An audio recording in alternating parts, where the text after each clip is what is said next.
اول خو د سیام پسرلي او د پسرلي د بزنس د ګروپ نه ډېره زیاته مننه کوم. واقعا دا ځوانان دي چې آینده سازان دي او آینده به جوړوي.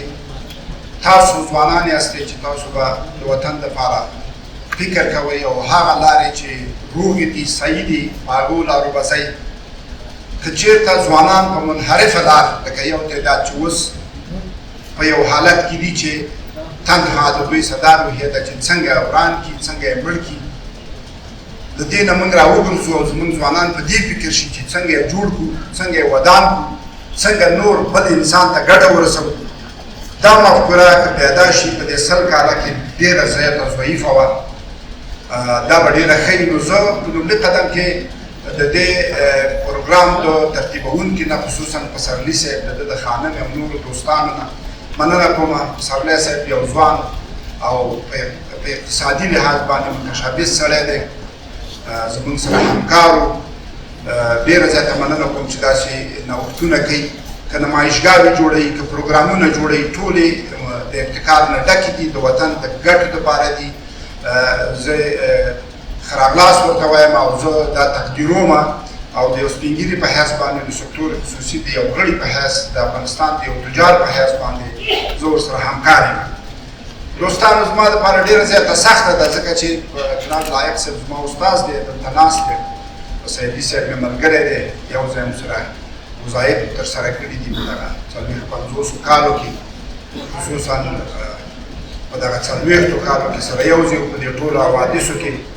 زه د اقتصاد متخصص نه یم، مکتب مې په اقتصاد کې نه دی ویلی، بخش مې د تاریخ دی، زه دارالمعلمین نه خلاص شوی یم او زه معلم وم. خو په هر صورت سیاست سره مې یو 2-3 ورځې پکې تېرې کړي دي. د هغې نه وروسته اقتصاد ته رالم. زما پلار او زما تره وکیل محمد جان الکوزي کونړ کې د لرګو او د ګردمو او د دې شیانو تجارت کوو او موږ د باګرامیو او د نساجۍ ایجنسي لرله په مشرقي کې. نو په دې خاطر باندې زه تجارت ته مې مخه کړله. اوس یو سوداګر یم او شرکتونه لرم او کاروبار کوم. ما دپاره ډېره زیاته سخته ده چې هغه علمي اقتصادي خبرې تاسو ته وکړم.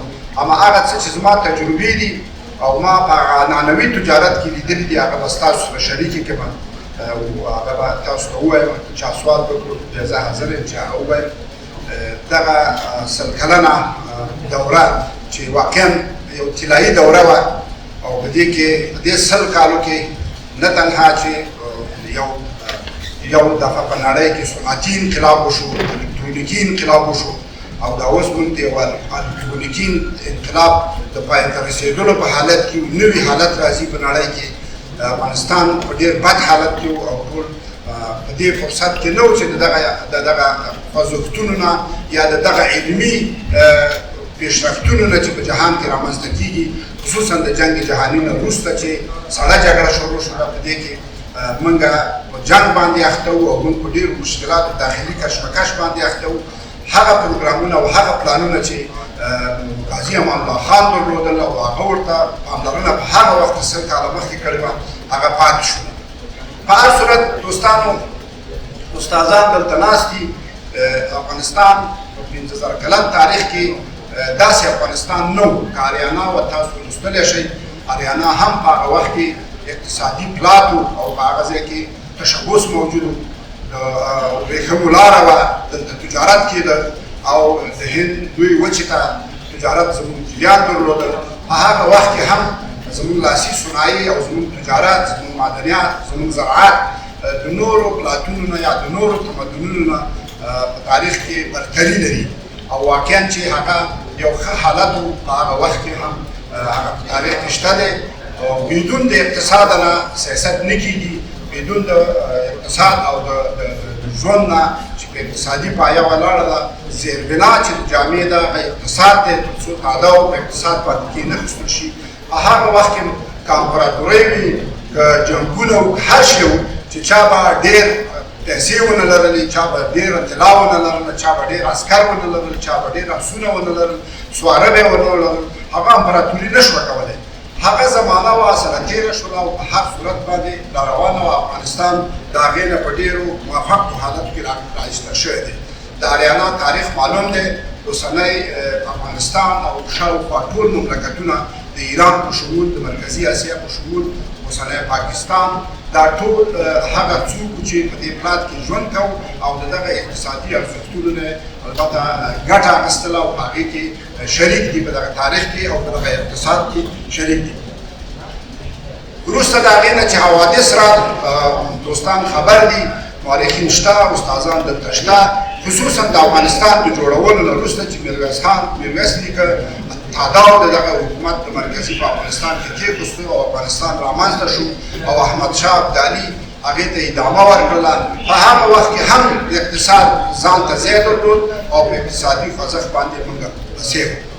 تجارت وو او تجارت کېده، علاوه د دې نه چې امپراتورۍ وي، یرغلګرونه وو، جنګونه وو، مسایل وو، اما د افغانستان خلک په زراعت باندې مصروف وو. زراعت او ځنګلات او مالداري زموږ تجارت وو. په هغه وخت کې هم زموږ میوې، زموږ وچه او تازه میوه هم د هندوستان او هم د خلیج طرف او هم د مرکزي اسیا په لور تر روسیې پورې رسېدله او دا کار جریان وکړ. تاسو د افغانستان د حوادثو نه خبر یاستئ او دا حوادث قرار سره تېرېدل چې د امان الله خان د دورې پورې راورسېدل او بالاخره امان الله خان استقلال واخیستل او تاسو ته د امان الله خان تاریخ د هغه فکر او د هغه اندیشه معلومه ده چې هغه د خپلې کورنۍ په قربانولو حتی دې ته حاضر شو چې د افغانستان د خلکو لپاره خدمت وکړي او افغانستان ته داسې یو افغانستان جوړ کړي چې په دې منطقه کې د دې ساری نه او هغه په اقتصادي لحاظ. لومړنۍ خبره دوستان دلته ناست دي، په تاریخ کې موږ لوستلې ده چې امان الله خان به دا خبره کوله چې هر هغه ملک په اوله ورځ چې استقلال واخیستو دا خبره یې کوله چې هغه ملک استقلال نه لري، ازادي نه لري، سیاسي ازادي نه لري تر څو چې اقتصادي ازادي ونه لري. دا د امان الله خان خبره ده او امان الله خان د دې خبرې د اثبات لپاره چې خصوصا کله چې د اروپا ته لاړو، ترکیې ته لاړو، هغه